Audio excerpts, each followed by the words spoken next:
Shalom semua. Shalom semua jemaat Tuhan. Haleluya. Selamat pagi. Tuhan begitu baik dalam kehidupan kita. Amin. Kita mau bersyukur kita boleh ada pagi ini semuanya karena kasih karunia Tuhan. Mari kita mau siapkan hati kita. Kita mau arahkan hati kita sepenuhnya untuk Tuhan.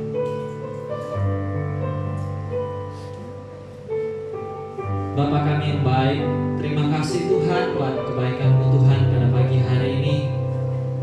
Kalau kami boleh berkumpul bersama-sama Tuhan, semuanya karena kasih-Mu, semuanya karena kebaikan-Mu Tuhan di dalam kehidupan kami. Tuhan Yesus, sebelum kami Tuhan memulai ibadah pada pagi hari ini, Kau siapkan hati setiap kami Tuhan, ampuni setiap dosa, setiap pelanggaran kami, biarlah kami boleh dilayakkan, disucikan, kami boleh memuji, kami boleh bersorak-sorai bagi Allah kami yang hidup. Dan kami tahu Tuhan Kau hadir di tengah-tengah kami Tuhan. Kami mungkin Tuhan boleh datang dengan pergumulan, kami boleh datang Tuhan dengan kelemahan tubuh, kami boleh datang dengan apapun persoalan kami Tuhan. Tapi kami tahu ketika kami mencari Tuhan, Kau sumber dari jawaban kami, Kau sumber kekuatan kami. Kami percaya Tuhan kami boleh dilepaskan, kami boleh mengalami kelemahan, kami boleh mengalami bahwa Tuhan melawan setiap kami. Terima kasih Tuhan, kami percaya ada kuasa dari ibadah, ada kuasa yang mengubahkan kami, mengubahkan hati kami, mengubahkan pola pikiran kami. Semuanya Tuhan hanya bagi kemuliaan nama-Mu.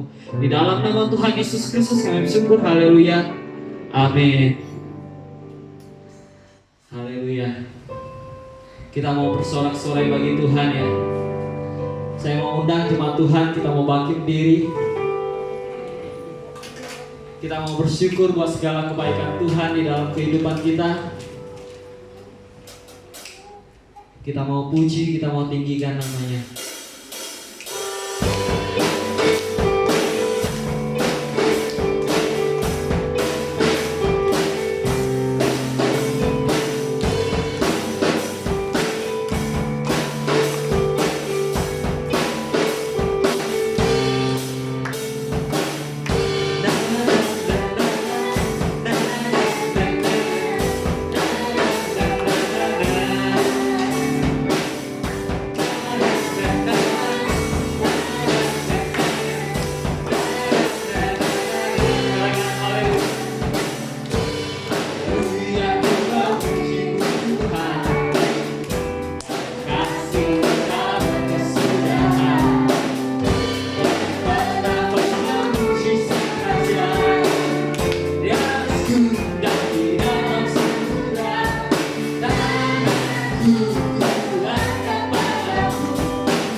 Tuhan yang baik, amin. Tuhan kita Tuhan yang setia. Kita mau serukan namanya. Kita mau bangkit, kita mau serukan nama Tuhan kita.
Boleh jemaat Tuhan, saya persilakan untuk duduk.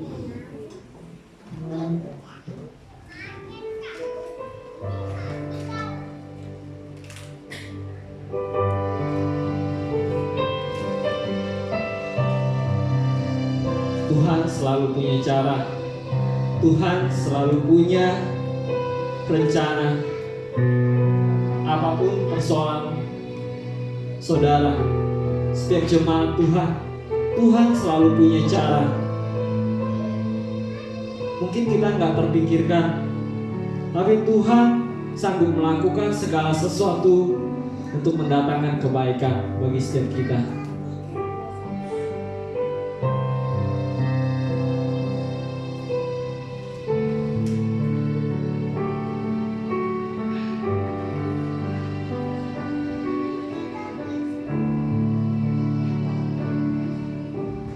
Kau selalu punya cara untuk menjagaku senantiasa ada di dalam rencanamu Tuhan.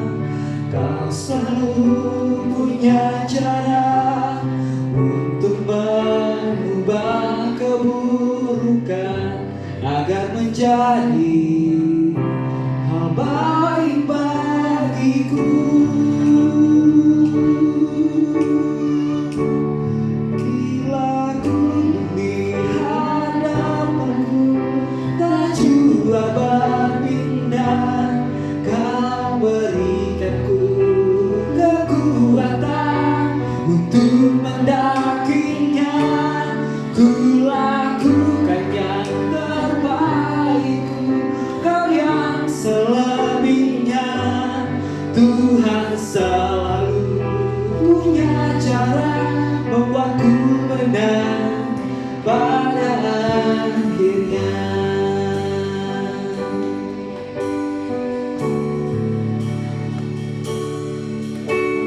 Kau selalu punya cara untuk menjagaku senantiasa ada di dalam rencanamu Tuhan. Kau selalu punya cara untuk mengubah keburukan agar menjadi hal baik bagiku.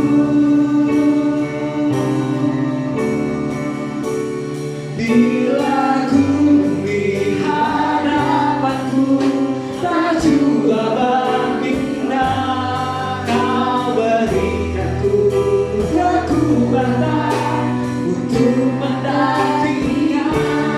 Ku lakukan yang terbaikku, kau yang selebihnya.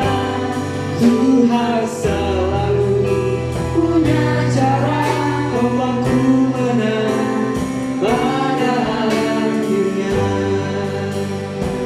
Mari jemaat Tuhan, saudara kita membangun diri. Selalu punya cara untuk menjagaku senantiasa ada di dalam rencanamu Tuhan. Kau selalu punya cara untuk mengubah keburukan agar menjadi hal baik bagiku. Bila ku di hadapanmu tak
Terima kasih Tuhan.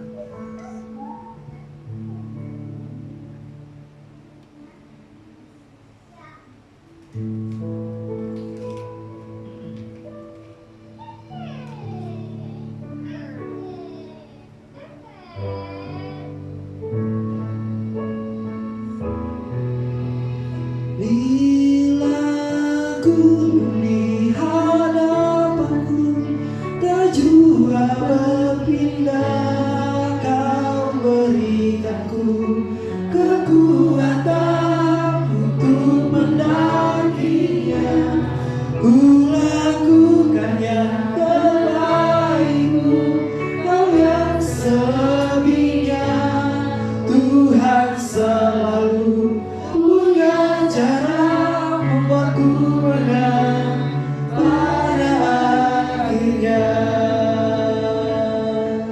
Bila gunung di hadapanku, sedang hambanya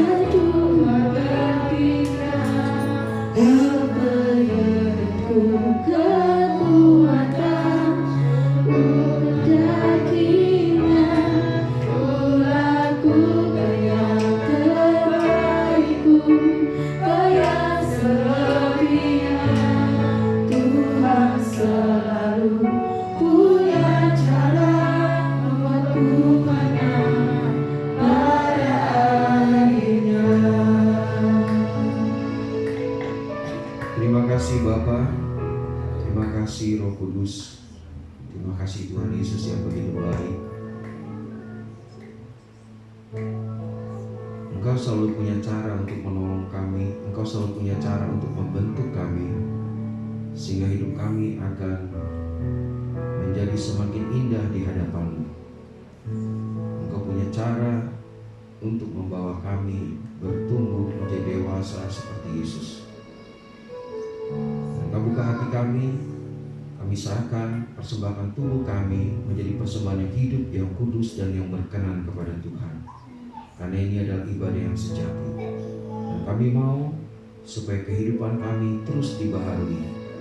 Roh dan jiwa kami, pikiran kami terus dibaharui, sehingga kami bisa menjadi seperti Yesus, sehingga kami dapat mengenal apa yang menjadi kehendak Tuhan, rencana Tuhan dalam hidup kami, sehingga hidup kami dapat memilih yang baik dan yang benar dalam hidup kami, sehingga hidup kami terus berkenan kepadamu ya Tuhan. Hidup di dalam anugerah, hidup di dalam kemenangan, hidup di dalam penggenapan janji Tuhan. Terima kasih Tuhan, berbicara pada kami dan urapi kami semua pada saat pagi hari ini. Demi nama Tuhan Yesus kami berdoa. Amin. Puji Tuhan. Selamat pagi semua ya. Shalom. Ya, saudara. Ya, kita tetap berjaga-jaga saudara, dengan kondisi sekarang. Ya, untuk Pontianak katanya zona merah, ada beberapa klaster. Ya, jadi saudara kita benar-benar harus berjaga-jaga seperti protokol yang pemerintah anjurkan. Apa saudara protokolnya? 3M atau 4M? Pakai masker, terus cuci tangan, jaga jarak, ya. Jangan kumpul dan kumpulan orang-orang banyak, ya. Dan perkuat imunitas tubuh kita, ya, dengan makan yang sehat, vitamin, ya, ada olahraga, jemur matahari, istirahat yang cukup, ya. Oke, saya dengan doa. Saya percaya semua jemaat Tuhan kita semua dilindungi, dijaga Tuhan sehingga kita tidak kena COVID-19. Hari ini saya mau melanjutkan yang kemarin saudara tentang nasihat, pengajaran dan keteladanan. Ya, jadi saya mau katakan dalam kehidupan kita, baik tua maupun muda, ya baik orang tua ataupun anak-anak, baik saya pun sebagai gembala sidang, saya tidak pernah lepas juga dari nasihat. Saya tidak lepas juga dari pengajaran. Saya tidak lepas juga dari keteladanan. Jadi saya juga terus belajar, saudara. Jadi untuk bertumbuh menjadi pribadi yang dewasa seperti Yesus, saudara tidak pernah lepas terus belajar. Belajarnya dari apa? Yaitu dari Tuhan Yesus sendiri. Tuhan Yesus bisa pakai orang-orang di sekitar kita untuk mengajar kita. Ya, yang jelas dasar kita adalah kebenaran firman Tuhan. Ya, nah seperti yang kemarin saya sampaikan, bahwa bagaimana Rasul Paulus memberikan nasihat kepada Titus untuk mengajar jemaat yang ada di Kreta dan para pemimpin yang ada di sana. Kenapa? Situasi daerah Kreta punya kebiasaan yang tidak baik. Ya, nah bagaimana Rasul Paulus memberi pesan supaya kehidupan mereka dikoreksi, diperbaiki, saudara. Jadi sekali lagi saya mau sampaikan, hidup seseorang tuh nggak mungkin bisa berubah tanpa nasihat. Hidup seorang tidak bisa berubah tanpa pengajaran. Hidup seorang tidak mungkin bisa berubah tanpa keteladanan. Ya, jadi ketiga hal itu tidak pernah lepas. Ya, kita mendapatkan nasihat, pengajaran, dan keteladanan dari Tuhan sendiri lewat Yesus Kristus. Ya, Dia memberi contoh teladan buat kita. Nasihat pengajarannya lewat rasul-rasul, lewat penasihat rohani kita, lewat gembala-gembala sidang, lewat pemimpin rohani kita, lewat orang tua kita, lewat guru kita, lewat dosen. Tuhan kadang-kadang pakai orang-orang itu untuk mendidik kita, membina kita, supaya kehidupan kita hidup seperti yang Tuhan inginkan. Jadi kuncinya di dalam semuanya itu adalah saudara harus selalu terbuka. Hati saudara, pikiran saudara selalu terbuka untuk sesuatu yang baik dan benar dalam hidup saudara. Dan hati saudara dan pikiran saudara tertutup buat hal yang buruk, yang jahat, yang tidak baik. Apa pertama? Saudara harus selalu terbuka untuk yang baik, yang benar dalam hidup saudara. Tapi untuk hal yang buruk, yang jahat, yang tidak benar, saudara harus tolak. Tutup pintu pikiran hati saudara untuk semua itu, yang jahat, yang tidak benar. Telinga saudara harus tutup buat itu. Penglihatan saudara harus tutup buat hal itu. Kalau tidak, kita mengalami distorsi saudara. Mengalami apa? Mengalami campur aduk. Ya, maka apa yang benar bisa terjadi kompromi di dalamnya. Nah, makanya kita harus benar-benar menjaga kehidupan kita, saudara. Ya, supaya hidup kita terus bertumbuh menjadi pribadi yang dewasa seperti Tuhan. Nah, bagian hari ini kita melihat dalam Titus 2 ayat yang 6. Ya, Titus 2 ayat yang ke-6 berkata demikian. Kita baca sama-sama. 2, 3. Demikian juga orang-orang muda, nasihatilah mereka supaya mereka menguasai diri dalam segala hal. Ya, ini semua ada anak muda, ada orang tua. Bukan berarti orang tua nggak perlu. Nah, nanti kita akan melihat beberapa hal yang sangat penting yang kita harus lihat. Dan nasihat Titus diberikan nasihat oleh Rasul Paulus. Hai Titus, sampaikan ini. Ya, sampaikan kepada orang-orang muda. Nasihati mereka. Nasihati mereka, saudara. Dan saya melihat kata muda ini juga bicara baru, segar. Orang muda ini bicara tentang bukan hanya pria tapi juga wanita, young man, younger man, young, ya, bisa termasuk tunas, bisa juga pemuda, saudara. Ya, jadi apa yang disampaikan Rasul Paulus kepada Titus, sampaikanlah kepada anak-anak remaja dan anak-anak muda, baik laki maupun perempuan. Nasihati mereka. Ada kata nasihati.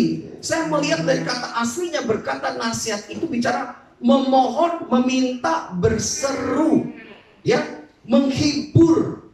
Jadi pesannya disampaikan, hai Titus, kamu sampaikan ini pada orang-orang muda, orang-orang remaja, nasihati. Nasihati itu memohon kepada mereka. Ada kata artinya memohon, meminta, berseru, ya, minta tolong sama mereka. Hai anak-anak muda, ya, saya mau minta tolong sama kamu, perhatikan ini. Jadi nasihat juga berbicara tentang menghibur anak-anak muda. Ya, nasihat ini berbicara tentang menguatkan hati anak-anak muda. Nasihat ini berbicara tentang menjawab dengan ramah, saudara. Coba kalau kita perhatiin dalam hidup kita, saudara yang sudah punya anak, saudara punya teman, ya, saudara punya ponakan, coba saudara perhatikan anak yang masih remaja dan masih muda.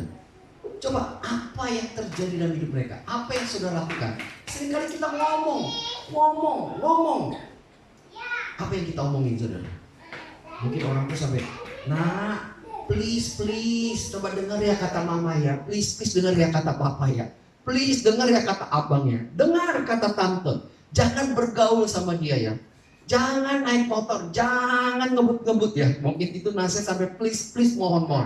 Ya, itu memang termasuk di kata nasihat itu. Dan nasihat itu juga menghibur. Pada waktu dia gagal, bagaimana kita menasihati?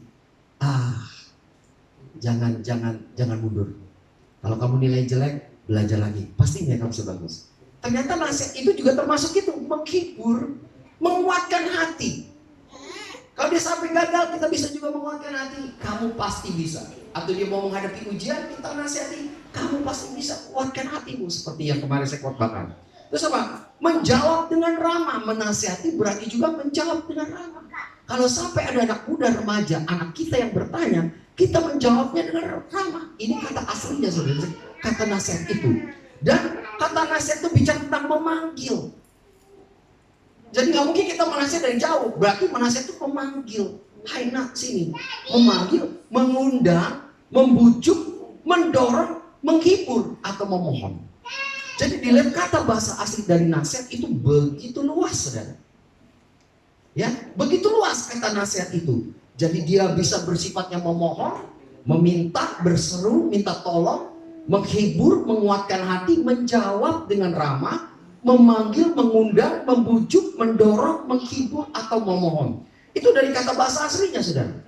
Nah, kita melihat di sini kata menguasai diri. Hai anak-anak, nasihati mereka supaya mereka menguasai diri, saudara.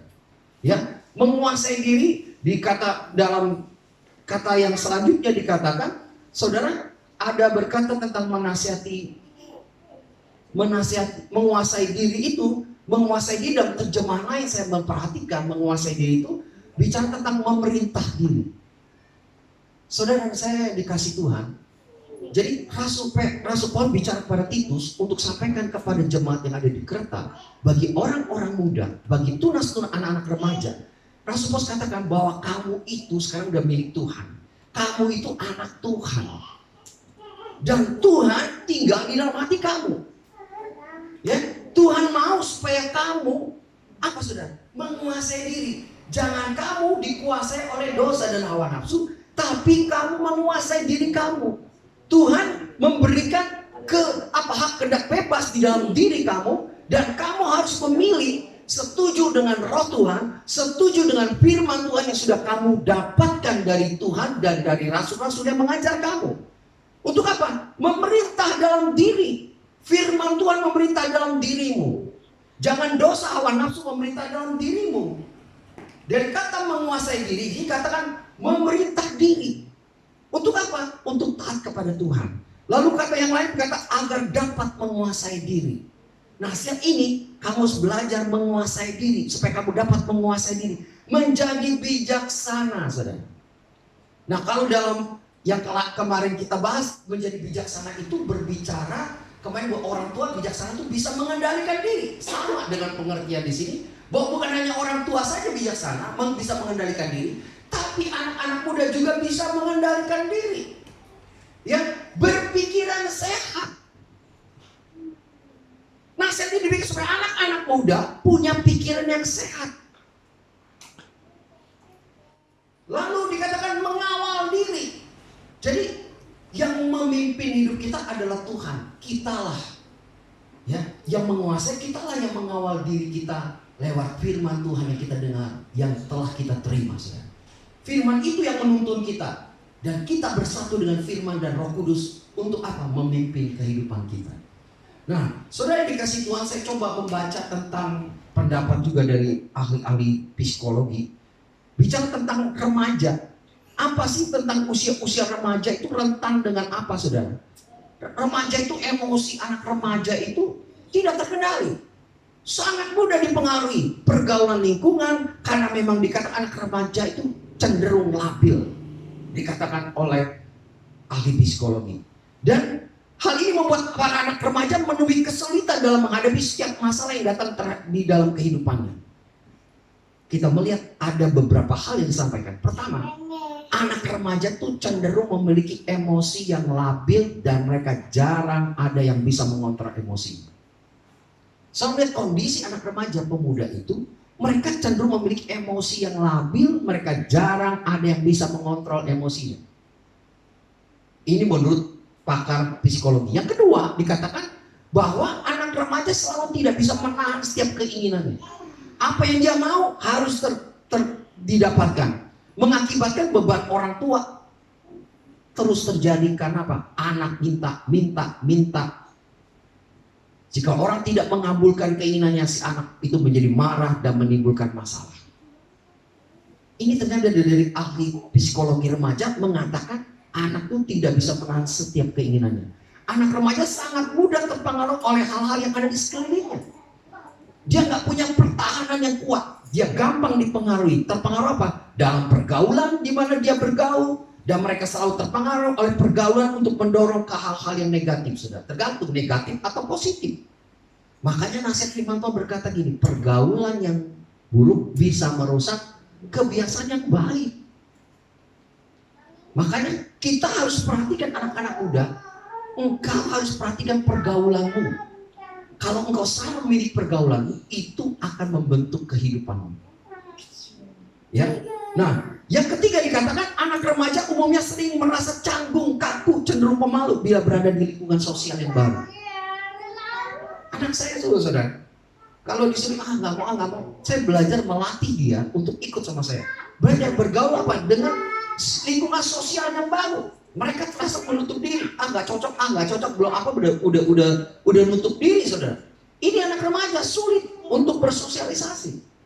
Ya, nah perlu kita ajak pergi ke rumah keluarga kita yang lain, perlu kita ajak ke tempat teman yang lain, supaya mereka belajar bersosialisasi, membangun hubungan dengan orang lain, dengan sanak famili. Nah ini kelemahan daripada remaja. Yang keempat, anak remaja biasa suka membuat kelompok-kelompok dalam pergaulan. Disebut geng-geng atau kelompok-kelompok misalnya di HP itu kelompok game online, ya kan? Mereka bikin tuh yang begitu-begitu, saudara. Kelompok sosial, geng motor, ya kan? Nah, saudara, kita perhatikan bahwa ini kalau tidak hati-hati, anak-anak bisa salah bergaul. Jadi dia suka membuat kelompok-kelompok dalam pergaulan. Pengelompokan sosial ini sering menimbulkan pergesekan antar anak remaja sehingga muncul perselisihan. Kita lihat geng-geng motor itu terjadi, ya saudara. Nah, kita lihat beberapa waktu anak sekolah SMP, ya SMA membuli temannya perempuan karena apa? Perebutan pacarnya, ya. Karena sesuatu hal dibully, ya diomong-omongin saudara, sampai dipukulin saudara. Waduh, tindakan kekerasan terjadi. Kenapa? Satu kelompok menganiaya temannya, satu orang. Kenapa? Orang itu sebenarnya nggak mau, karena kelompoknya nggak benar, ikut-ikutan saudara.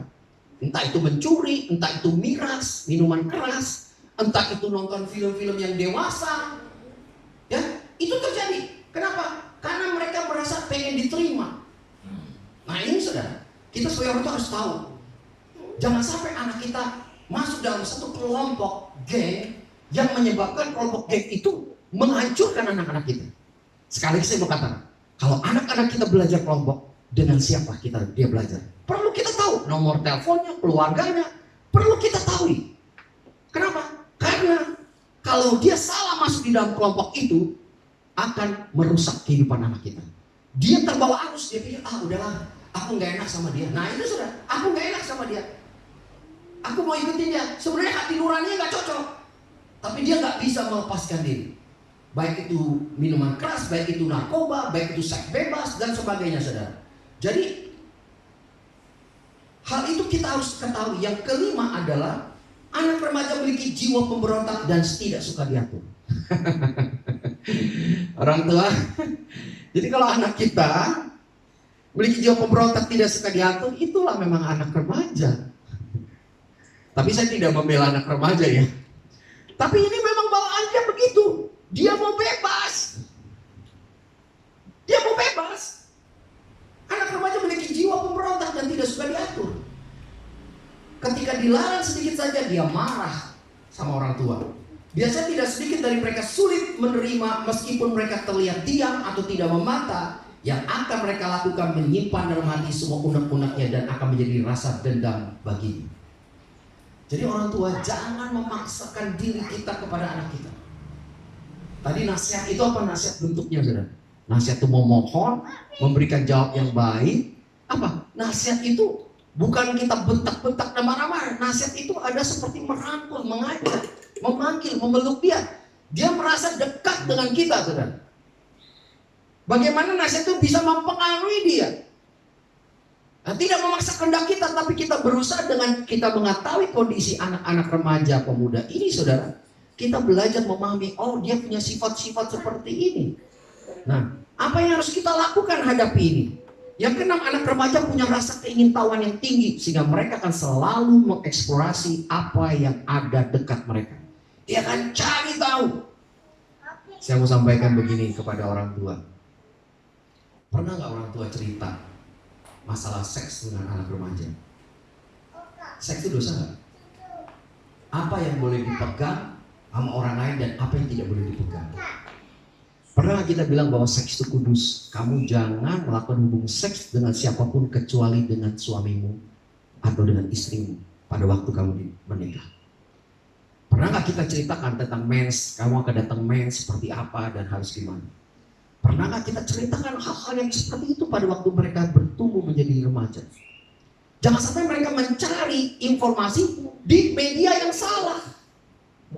Banyak di media yang salah tentang seks itu bebas, tentang masturbasi itu bebas dan sebagainya. Kita harus memberikan penjelasan pada anak-anak kita tentang seks itu apa? Seks itu kudus. Ya, tentang gender laki dan perempuan, kita ajar sama dia supaya dia bisa menerima keadaan, oh saya sebagai perempuan, saya sebagai laki-laki diciptakan Tuhan, tanggung jawab seorang perempuan seperti apa, tanggung jawab seorang laki-laki seperti apa. Jangan sampai dia cari tahu di tempat lain dan salah tentang dirinya. Nah, saudara, ini kita mengetahui ini untuk memberikan informasi pada kita. Nah, menurut pakar ini dia mengatakan pada umumnya masalah yang mendatangkan remaja, anak remaja tidak jauh dari pergaulan mereka sendiri. Pertama pergaulan, yang kedua cinta, yang ketiga keluarga. Pergaulan ini banyak, saudara. Makanya kalau anak kita bergaul dengan anak-anak yang orang-orang kaya, saudara, bisa datangnya semua dijemput pakai mobil, ganti-ganti HP. Nah, makanya di restoran. Bayangin, kalau anak kita ketemu kumpul sama orang begitu, dia nggak siap mental ngadapinya. Dia bolak-balik ngomong, mama, papa, aku minta duit jajan, aku mau pergi makan. Pak, gue ganti motor, ganti HP, mau diantar pakai mobil. Saya dengar cerita teman saya guru di Jakarta, teman-teman di sini mau diantar pakai mobil Alphard. Dia bilang, Pak, aku nggak mau diantar pakai mobil nih, pakai mobil Alphard. Bayangin, saudara. Itu masih banyak. Kalau itu dituntut terus sama orang tua yang pas-pasan, gimana, saudara? Nah, disinilah orang tua harus mengerti di mana anak kita sekolah. Dengan siapa dia bergaul, kita perlu memahami. Kita perlu menggali dan kita perlu sehingga kita bisa mempersiapkan anak kita menghadapi. Anak kita mau sekolah di mana? Sekolah negeri. Lingkungannya orangnya seperti apa? Jangan sekolah yang penting sekolahnya mahal. Pokoknya anak saya mau jadi pinter. Jangan saudara pikir begitu dulu. Nilai plusnya apa di sana? Anak saya bisa belajar apa di sana? Yang pertama, saudara, nilai dengan iman rohani. Anak saya dibina nggak rohani iman? Jangan cuma pikiran, skill, kepintaran, kecerdasan. Tapi kalau imannya tidak diajar atau imannya berseberangan dengan iman kita, itu juga berbahaya buat anak kita. Karena waktu kita mengajar anak kita A tentang kasih, tentang kebenaran, waktu di tempat B diajar yang lain, maka anak kita akan bingung yang mana yang harus diambil. Jadi seorang perhatikan pergaulan, terus cinta. Anak-anak tuh di usia remaja itu, bukan remaja aja, udah SD aja kelas 6 udah mulai jatuh cinta. Dari mana dia tahu? Dari TV. Aku suka sama dia, cinta-cintaan, saudara. Kacau sekarang. Nanti putus cinta dia bilang marah dan kesal, saudara.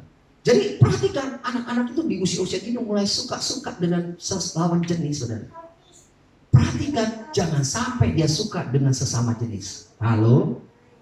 Cinta dengan sesama jenis. Saudara perhatikan baik-baik. Tanya anak kita, kamu udah ada suka belum sama teman kamu? Siapa namanya? Cari tahu. Gali. Jangan marah dulu, jangan bilang, kamu gak boleh jatuh cinta. Jangan. kamu suka sama dia?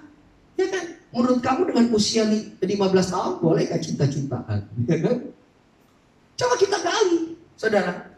Supaya akhirnya, oh iya ya, berteman aja mungkin. Dari berteman, bersahabat, nanti saling mengenal, udah semakin cocok, nanti udah kuliah sama-sama juga. Nah, bagaimana menjaga kehidupan dalam hubungan lawan jenis, bagaimana? Hubungan sesama jenis harus bagaimana? Orang tua juga harus memberikan pengarahan. Gereja mengatakan bahwa kita harus menjaga kekudusan. Ya. Dan kalau menurut saya mengajar anak-anak saya, jangan pacaran dulu. Nah, kalau masih SMP SMA, berteman, bersahabat. Punya sahabat, punya teman. Nanti kalau udah mantap, pas sudah masuk kuliah atau sudah jalan kuliah, kamu udah tahu 2-3 tahun lagi mau menikah, kamu boleh tetapkan hati. Siapa yang kamu mau tuju? Ya, jadi jangan sangat suka, karena bahaya sekarang percintaan ini. Karena apa? Temannya sudah pacaran, 5 temannya, 4 sudah pacaran, tinggal dia sendiri belum pacaran. Ini juga repot, sudah kadang-kadang dia terbawa arus. Wah, semua udah pacaran, saya pengen juga lah pacaran, nggak mau pergi. Kalau saya nggak punya pacar. Nah, ini terjadi, saudara. Saudara sebagai orang tua harus menjadi pelindung, menjadi tempat sandaran buat anak kita. Supaya apa? Dia tetap jangan ikut-ikutan dalam hal pacaran itu. Kita bilang kalau kamu belum siap, jangan. Siapa pacar kamu? Siapa teman kamu? Ya, jangan kita izinkan anak kita bergaul dengan pria-pria yang suka mabok, preman dan sebagainya, yang nggak jelas keluarganya. Ya, kita perlu sebagai orang tua menjaga dan melindungi anak-anak kita. Dan keluarga juga demikian menjadi sandaran. Jadikan keluarga kita semua orang tua, menjadi tempat buat anak-anak itu berteduh, mengadu, bersandar. Ya, jadikan itu. Karena apa? Karena problem di keluarga ini anak selalu dikerasin sehingga mereka lari ke teman-teman, sehingga orang tua nggak jadi tempat sandaran. Dia nggak suka di rumah. Karena rumah seperti neraka buat dia. Dia tidak nyaman, dia tidak diterima, dia tidak dihargai, dia tidak disayangi. Hai orang tua, jadikan rumahmu surga buat anak-anak dan keluargamu. Amin. Amin. Kalau nggak anak-anak kabur, ini menurut penelitian dari ahli psikologi, saudara. Ya kan? Saya sampaikan di sini. Jadi saudara, peran orang tua penting sekali, sangat berdampak bagi perkembangan jiwa anak. Peran keluarga merupakan hal yang penting, peran orang tua di dalam perkembangan anak itu. Saudara yang dikasih Tuhan, saya coba melihat dalam Amsal yang pertama ayat yang keempat berkata demikian. Amsal pertama ayat 4. Untuk memberikan kecerdasan para orang yang tak berpengalaman dan pengetahuan serta kebijaksanaan pada orang muda. Pasal 2 ayat 11. Kebijaksanaan akan memelihara engkau, kepandaian akan menjaga engkau. Pasal 3 ayat 21. Hai anakku, janganlah pertimbangan dan kebijaksanaan itu menjauh dari matamu dan pelihara itu. Nah, saya sampaikan padamu, hai anak muda, kecerdasan itu untuk berikan kecerdasan orang yang tidak pengalaman dan pengetahuan serta kebijaksanaan kepada orang muda itu ada di dalam firman Tuhan, di dalam nasihat orang tua. Jangan abaikan. Kebijaksanaan akan memelihara engkau, kepandaian akan menjaga engkau. Biar hatimu terbuka, pikiranmu terbuka untuk apa? Setiap nasihat yang orang tua sampaikan, firman Tuhan sampaikan kepada engkau. Ya, saudara, tadi kita melihat ciri-ciri anak muda tadi. Selanjutnya mereka cenderung tidak sabar, mudah marah, kurang pertimbangan, dan tergesa-gesa. Ini yang dikatakan. Dan oleh karena itu mereka harus benar-benar dibimbing dan dinasehati. Mereka butuh bimbingan dan nasihat dari orang tua, dari Tuhan. Halo orang tua, jangan marahi anakmu, jangan pukuli anakmu. Nasihati mereka, bimbing mereka, mereka butuh itu, saudara. Jadi teman, jadi sahabat bagi mereka. Ya, jadi teman, jadi sahabat mereka. Sehingga apa? Mereka akhirnya penuh pertimbangan, tidak gegabah, mereka harus dengar-dengaran, patuh, tidak keras hati, tidak keras kepala, rendah hati, lemah lembut, tidak sombong dan angkuh. Ya, ini yang menjadi sasaran. Yang selanjutnya adalah gabungan kesungguhan orang tua dan semangat dan kekuatan remaja. Jadi orang tua, Tuhan dan orang tua dan gembala dan anak-anak muda itu kalau digabungkan bersama-sama, semua nasihat, semangat dan kekuatan, apa ya saudara? Akan menghasilkan anak muda yang berperilaku hormat, bijaksana dalam sikap dan tingkah laku mereka. Jadi kita perlu kerjasama. Bagaimana anak kita bisa ngomong sama kita apa yang dia alami, apa yang dia rasakan, apa yang dia pikirkan, apa yang dia cita-citakan, dia bisa ngomong. Dan orang tua bisa ngomong juga sama dia. Sehingga firman Tuhan yang Tuhan sampaikan, kita sampaikan sama mereka, bagaimana tanggapan mereka. Nah, terjadi satu kesatuan. Gabungan kesungguhan, ada kesungguhan. Dari anak muda juga ada kesungguhan. Oh, saya mau belajar mendengar orang tua saya. Dari orang tua juga harus demikian. Dia sayang sama anaknya, tapi dia tidak melukai anaknya. Ya. Dan selanjutnya yang terakhir firman Tuhan berkata demikian dalam Efesus 6 ayat 1 sampai yang keempat. Kita baca sama-sama. 2 Efesus 6 ayat 1 sampai yang keempat. 2, 3. Hai anak-anak, taatilah orang tuamu di dalam Tuhan, karena haruslah demikian. Hormatilah ayahmu dan ibumu. Ini ada suatu perintah yang penting, seperti yang nyata dari janji ini, supaya kamu berbahagia, panjang umurmu di bumi. Dan kamu bapak-bapak, janganlah bangkitkan amarah di dalam hati anak-anakmu, tetapi didiklah mereka di dalam ajaran dan nasihat Tuhan. Jadi kalau saya melihat di sini, nasihat, pengajaran, keteladanan harus dilakukan bersama-sama. Ya, apa dari gembala, orang tua dan guru dan dosen? Apa yang dilakukan? Jangan bangkitkan amarah di dalam hati anak-anakmu. Hai orang tua, jangan bangkitkan amarah di dalam hati anak-anakmu. Yang kedua apa? Didiklah mereka dalam ajaran dan nasihat Tuhan. Yang ketiga, lakukan itu dalam kasih.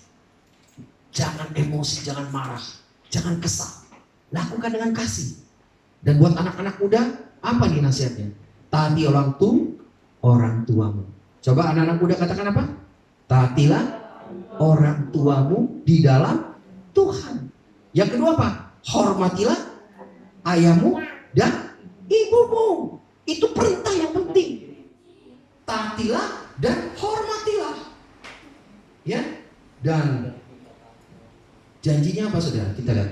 Seperti yang nyata ini, kamu akan berbahagia dan panjang umurmu. Katakan, kamu berbahagia dan panjang umur di bumi. Anak-anak muda, kalau kau dengar nasihat firman Tuhan, kau dengar nasihat orang tua, ya, apa yang akan kau alami? Janji Tuhan, kamu berbahagia dan panjang umurmu di bumi. Yang terakhir kita baca sama-sama 2, 3. Gabungan kesungguhan orang tua.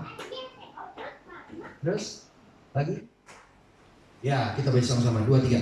Gabungan kesungguhan orang tua, gembala, pemimpin rohani, guru, dosen, dengan semangat dan kekuatan, remaja pemuda melahirkan generasi yang memuliakan Tuhan. Sebelahnya, nasihat, pengajaran, keteladanan benar melahirkan generasi yang benar. Jadi, buka hati saudara, kehidupan saudara. Saudara yang sudah dilahirkan baru, saudara punya potensi yang besar dalam hati saudara, yaitu Roh Kudus dan firman Allah. Jadi jangan sampai sifat-sifat lama kita menguasai kita, tapi izinkan Roh Kudus dan firman-Nya menguasai kita. Ya, perlu waktu, perlu proses, gak apa-apa. Akui ada 3 hal yang sudah harus ingat, 3 kata ini. Pertama, kita bisa berkata thank you. Kalau kita dapat nasihat dari orang tua kita, kita katakan thank you. Kalau orang tua dapatkan masukan dari anak, kita bilang thank you. Itu kata yang luar biasa. Yang kedua, kata sorry. Apa katakan? Sorry, maaf. Kalau saudara salah, kalau saudara keliru, orang tua melukai anak, anak melukai orang tua berani juga kata sorry kalau saya melukai kamu. Anak belajar juga berkata sorry kepada orang tua kalau salah, memberontak dan tidak taat. Yang ketiga, belajar yang kata yang ketiga, please, tolong saya. Orang tua jangan malu-malu berkata sama anak-anak, berkata tolong mama, tolong papa. Ya, anak-anak juga jangan mau untuk berkata, "Mama, tolong saya." Tolong apa? Dengerin saya, bantu saya dan sebagainya. 3 kata ini merupakan 3 kata kunci yang sangat berkuasa. Katakan yang pertama, kata apa? Thank you. Kita ajarkan nama. Setiap kita bersesuatu, masukan dan nasihat, apapun kita katakan thank you. Yang kedua apa? Sorry, maafin saya. Ampuni saya Tuhan. Yang ketiga kata apa? Please, tolong saya. Yang tiga kata ini sangat berdampak dan membuat hubungan kita di keluarga, dimanapun, menjadi hubungan yang harmonis. Sehingga kita melahirkan generasi yang memuliakan Tuhan. Melahirkan generasi yang benar. Jangan kita menuntut, mana minta maaf kamu tuh gak tahu berterima kasih. Orang tua juga harus berterima kasih kalau anak kita udah belajar taat dan membantu kita. Kita bisa thank you ya, kamu sudah bantu papa, bantu mama. Amin saudara. Nah ini hubungan yang terbangun. Ini setiap nasihat-nasihat kita, setiap pengajaran kita, keteladanan hidup kita akan sangat berdampak sekali. Dan menghasilkan generasi yang benar, generasi yang memuliakan Tuhan, generasi yang serupa dengan Kristus. Tuhan berkati kita semua saudara. Mari kita akan berdoa bersama-sama. Buka hati saudara. Gak tahu berapa banyak nasihat yang sudah dengar. Berapa banyak pengajaran sudah dengar. Berapa banyak keteladanan yang benar yang sudah lihat. Bagaimana dampaknya ke saudara? Mungkin kita sebagai orang tua salah memberikan nasihat kepada suami, kepada istri, kepada anak-anak kita. Karena nasihat yang kita tujukan untuk menghakimi, bukan mengasihi. Pengajaran yang kita sampaikan untuk menggurui, menunjukkan bahwa kita lebih hebat, lebih sombong. Sehingga nasihat pengajaran itu tidak sampai ke hati mereka. Karena apa yang kita nasihati, apa yang kita ajarkan, kita tidak melakukannya. Sehingga itu tidak berdampak apa-apa bagi mereka. Sehingga kita melihat ketidakperubahan. Yang kita lihat ada semakin buruk dan semakin buruk keadaan suami kita, anak kita, istri kita, keluarga kita.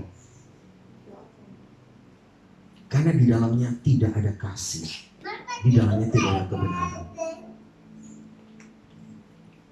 Biarlah dengan apa yang kita pelajari hari ini, orang tua belajar mengerti keadaan anak-anak sesungguhnya. Dan anak-anak juga belajar mengerti keadaan orang tua sesungguhnya. Sehingga kita belajar saling memahami dan menghargai dan menghormati. Kita tidak mungkin ada tanpa orang tua. Kita ada karena ada orang tua. Ada Tuhan yang menciptakan itu. Kita ada karena kita dilahirkan oleh orang tua kita. Kita ada sampai sekarang karena orang tua yang telah mengasuh kita dan membimbing kita. Dan Tuhan juga yang memelihara kita. Jangan kita meremehkan setiap nasihat orang tua kita. Dia ada kekurangan, dia ada kelemahan. Tapi bagaimana respon kita sebagai anak-anak muda remaja? Belajar hargai mereka juga sebagai orang tua kita. Dia terbentuk bukan karena begitu saja, dia terbentuk karena keluarga sebelumnya. Mungkin perlakuannya juga sama kepada kita karena dia mendapat perlakuan pengasuhan di masa lalu seperti yang dia lakukan kepada kita. Kita yang lebih memahami, kita yang lebih mengerti, belajar terbuka dengan orang tua kita.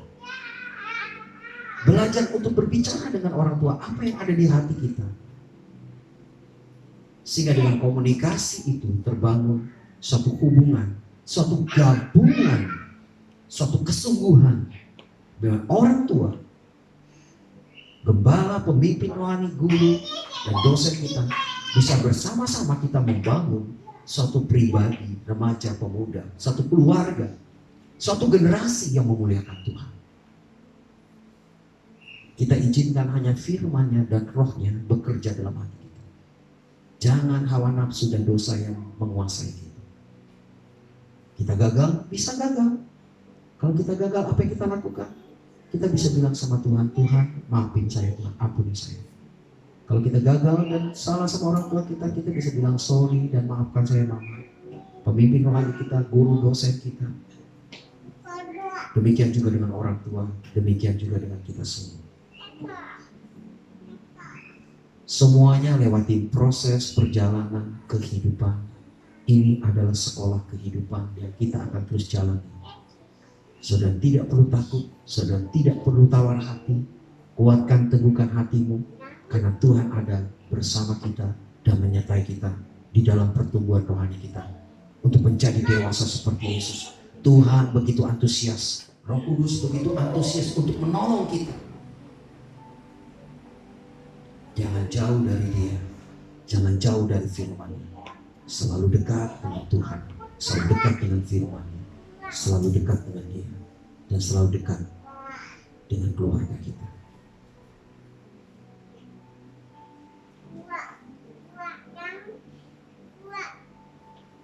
Masing-masing berdoa sama Tuhan menjadi refleksi.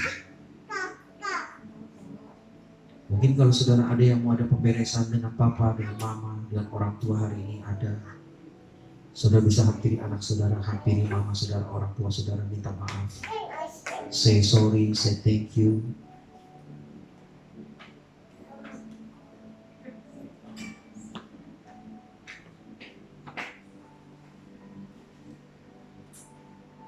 Di hadirat Tuhan, kita rindukan supaya Dia terus membaharui, memulihkan kita.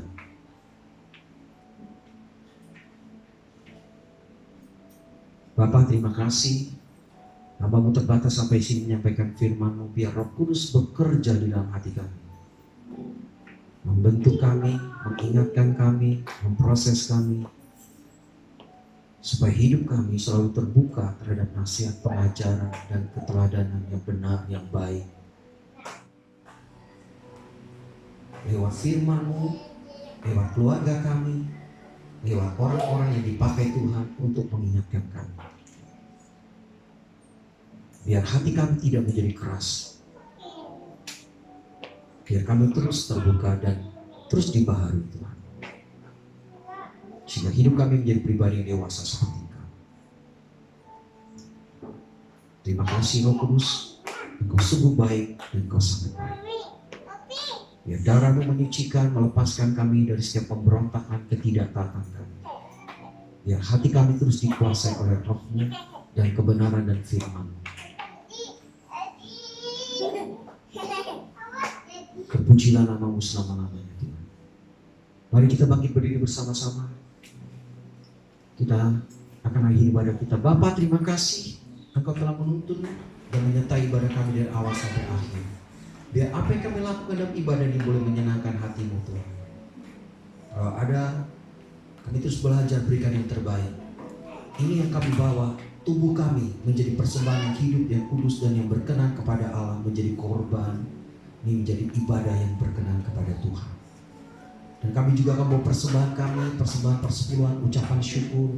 Ya Tuhan, persembahan misi dan semua persembahan, di mana Tuhan telah memberkati kami dalam keuangan kami, pekerjaan kami, suami kami, ya Tuhan, anak-anak kami. Ya, terima kasih Tuhan. Kami akan lakukan dengan sepenuh hati kami, karena semua berasal dari Tuhan dan untuk kemuliaan nama Tuhan. Terima kasih Bapa, terima kasih Tuhan Yesus. Dan kami bersatu hati berdoa buat semua umat-Mu yang sudah hadir. Tuhan memberkati keluarga mereka, memberkati pernikahan mereka, memberkati masa depan mereka, memberkati usaha mereka, apa yang mereka kerjakan berhasil dan beruntung. Tuhan memberkati sekolah mereka, kuliah mereka. Tuhan memberkati apa yang mereka rindukan. Semua terjadi seperti yang Tuhan janjikan. Mereka yang sakit jamah dan kuasa kesembuhan mengalir menyembuhkan mereka secara sempurna. Mereka bergumul masalah pasangan hidup, Tuhan memberikan pasangan hidup yang terbaik, yang dewasa, yang takut akan Tuhan, yang mengasihi Tuhan dan mengasihi pekerjaan Tuhan dan keluarga. Berkati suami istri sedang hamil, kandungannya diberkati sehat di dalam nama Yesus. Baik Stefani, baik juga Lucy, dan diberkati mereka Tuhan, bayinya juga sehat, lahir dengan selamat. Berkati Stefani juga minggu depan akan melahirkan. Dokter yang menanganinya berkati, dokter bedah, dokter kandungan, dokter bius, dokter anak, perawat rumah sakit. Tuhan juga berkati supaya proses kelahiran berjalan dengan baik dan lancar dan sehat-sehat. Mereka semua dijauhkan dari COVID apapun. Tuhan kuasa-Mu menaungi dan menyertai dia. Para malaikat Tuhan menjaga dia dengan damai sejahtera-Mu. Bapa berkati seluruh kebutuhan yang untuk melahirkan. Berkat Tuhan yang ajaib dicurahkan baginya. Terima kasih Bapa, semua umat Tuhan mengalami terobosan dari Tuhan. Umat Tuhan yang berhutang diberi kemampuan bisa melunasi hutang mereka, dan mereka bisa mengelola keuangan dengan baik. Dan kalau ada orang-orang yang berhutang dengan umat Tuhan, Tuhan berkati mereka yang berhutang, diberi kemampuan dan niat hati untuk mengembalikan hutang mereka di dalam nama Yesus Tuhan kami. Dan kami bersatu hati berdoa buat Indonesia, curahkan hujan pertobatan keselamatan atas Indonesia, buat Presiden kami Joko Widodo dan Wakil Presiden, Menteri Kabinet, ya Tuhan, Menteri Koordinator COVID-19 dan juga Menteri Ekonomi dan juga Tuhan DPR RI, Provinsi, Kota, Dewan Perwakilan Daerah, TNI, Polri, Tuhan Jaksa Agung, Mahkamah Agung, KPK-nya, Gubernur, Wali Kota, Camat, Lurah, RW, RT, tokoh masyarakat, elit politik. Tuhan jamah lawat mereka masyarakat Indonesia. Biar takut akan Tuhan memenuhi mereka, semua sehat-sehat menjalankan tugas dan tanggung jawab seperti yang Tuhan telah berikan di hati mereka. Kami bersyukur buat semuanya ini Tuhan. Indonesia diberkati, dipulihkan oleh Tuhan. Dijauhkan dari bencana alam, tsunami, gunung meletus sebagai, jauhkan semua itu, jauhkan korban jiwa. Perlindungan anugerah Tuhan buat Indonesia. Pemulihan ekonomi, pemulihan dalam semua hal. Para dokter, perawat diberkati, beri kemampuan kesehatan. Para dosen, para guru juga diberkati, beri kemampuan mereka dalam tugas-tugas mereka semuanya Tuhan. Terpujilah namamu selama-lamanya. Kami berdoa bersama-sama buat GPK di seluruh Indonesia. Tuhan berkati hujan pertobatan keselamatan. Tuhan berkati terjadi terobosan dari pengurus pusat, pengurus daerah, gembala gereja lokal, para pejabat jemaat Tuhan juga diberkati. Terpuji namamu. Sudah angkat tangan, saudara dikasih Tuhan. Setelah ibadah ini selesai, engkau pulang dan terimalah seluruh berkat ini. Tuhan memberkati engkau, Tuhan melindungi engkau, Tuhan menyinari engkau dengan wajahnya dan memberikan kau kasih karunia. Tuhan menghadapkan wajahnya padamu dan memberikan kau damai sejahtera. Dan terimalah seluruh berkat ini yang berlimpah-limpah dari Bapa, kasih dari Tuhan Yesus, persekutuan Roh Kudus menuntun menyertai kau bertumbuh menjadi pribadi yang dewasa seperti Yesus, menjadi mempelainya Allah menanti kedatangan Tuhan kedua kali. Maranatha. Di dalam nama Tuhan Yesus kita percaya berkata, amin. Selamat pagi, Tuhan berkati.